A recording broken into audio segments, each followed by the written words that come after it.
Neraca perdagangan Indonesia kembali surplus. Badan Pusat Statistik BPS mencatat surplus neraca dagang pada Oktober 2023 mencapai 3,48 miliar dolar Amerika. Surplus ini mencatatkan tren positif selama 42 bulan beruntun. Surplus ini lebih tinggi dibandingkan September 2023 yang mencapai 3,42 miliar dolar Amerika. Namun secara tahunan, surplus neraca dagang Oktober ini turun 2,12%.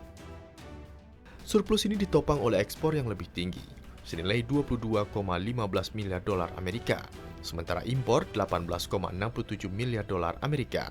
Dengan neraca perdagangan kembali surplus, maka Indonesia sudah membukukan surplus selama 42 bulan beruntun.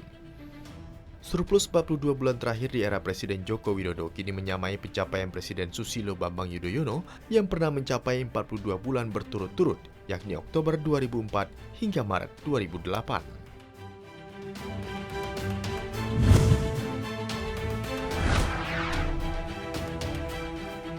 Posisi utang luar negeri Indonesia pada kuartal 3 2023 turun dibandingkan dengan triwulan sebelumnya. Posisi utang luar negeri tercatat 393,7 miliar dolar Amerika Serikat. Pada kuartal 2 2023, posisi utang luar negeri tercatat mencapai 396,5 miliar dolar Amerika Serikat. Direktur Komunikasi Bank Indonesia, Erwin Haryono mengatakan penurunan posisi utang luar negeri pemerintah dipengaruhi oleh perpindahan penempatan dana investor non-residen pada pasar surat berharga negara domestik ke instrumen lain, seiring dengan volatilitas di pasar keuangan global yang meningkat. Penurunan posisi utang luar negeri ini terutama bersumber dari utang luar negeri sektor publik. Dengan begitu, utang luar negeri Indonesia secara tahunan mengalami kontraksi 0,1% secara year-on-year, melanjutkan kontraksi pada kuartal sebelumnya 1,2% secara tahunan. Sementara posisi utang luar negeri pemerintah tercatat 188,3 miliar dolar Amerika Serikat, turun dibandingkan dengan posisi kuartal sebelumnya 192,5 miliar dolar Amerika Serikat. Sebanyak 20.000 ton jagung impor serbu Indonesia lewat pelabuhan Teluk Lamong, Surabaya. Jagung impor ini merupakan bagian dari kuota impor sebanyak 171.000 ton yang dibuka pemerintah. Kepala Badan Pangan Nasional Ari Prasetyo Adi mengatakan, impor jagung ditujukan untuk memenuhi kebutuhan pakan ternak mandiri di wilayah sentra produksi ayam dan telur. Presiden Joko Widodo merestui impor jagung untuk mengisi cadangan jagung pemerintah untuk peternak mandiri dalam rapat terbatas tentang stabilitas harga jagung dan gula. Bapanas kemudian menugaskan Bulog mengimpor jagung dengan kuota 250.000 ton yang akan masuk secara bertahap 170.000 ton dan akan digelontorkan langsung ke peternak di wilayah sentra seperti di Jawa Timur dan Lampung.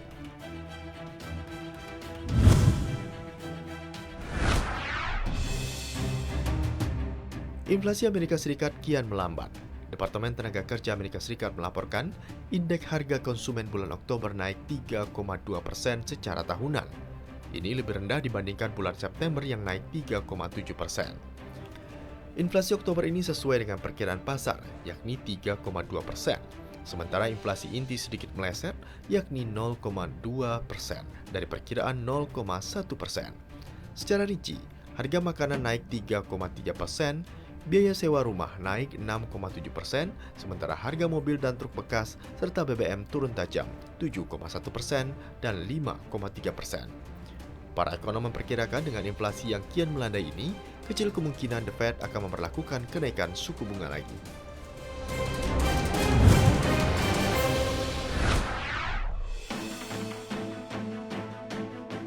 Negeri Sakura diambang resesi, ekonomi Jepang terkontraksi 2,1% pada kuartal 3 2023. Hal ini menghentikan ekspansi konsumsi dan ekspor selama 2 kuartal berturut-turut. Hal ini akan mempersulit upaya bank sentral untuk secara bertahap menghapus stimulus moneter besar-besaran di tengah meningkatnya inflasi. Data tersebut menunjukkan tingginya inflasi berdampak buruk pada pengeluaran rumah tangga dan menambah penderitaan bagi produsen karena melambatnya permintaan global termasuk di China. Produk domestik bruto di negara dengan perekonomian terbesar ketiga di dunia mengalami kontraksi jauh lebih besar dari perkiraan median pasar yang memperkirakan penurunan tahunan sebesar 0,6%. Hal ini berbalik dari ekspansi sebesar 4,5% pada kuartal sebelumnya.